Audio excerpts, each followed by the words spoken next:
एखादा लाईफ मधला जो डिसिजन असतो हम्म. त्या न्यूमरोलॉजीच्या माध्यमातून तो डिसिजन घेता येतो का, किंवा ही बिलीफ सिस्टम आहे किंवा सायन्स आहे? तर हे नक्की सायन्स आहे, बिकॉज प्रत्येक प्लॅनेट किंवा प्रत्येक नंबर हा प्रत्येक प्लॅनेटला जोडला गेलेला आहे आणि त्याचं एक मॅथमॅटिक्स आहे.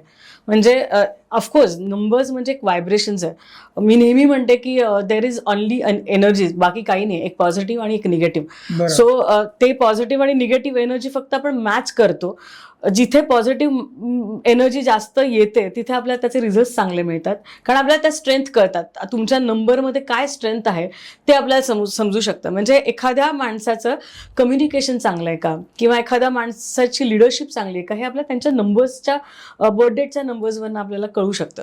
सो नेहमी मी सांगते की काही प्रॉब्लेम्स आल्यानंतर येण्यापेक्षा जर तुम्ही आधी आलात तर तुम्हाला समजू शकतं की तुमचे स्ट्रेंथ काय आहेत, तुमचे विकनेसेस आहेत काय आहेत, आणि त्याच्यावर तुम्ही डिसिजन घेऊ शकता. म्हणून मला असं वाटतं न्यूमरोलॉजी डिसिजन मेकिंग टूल आपण म्हणू शकतो नक्कीच याला.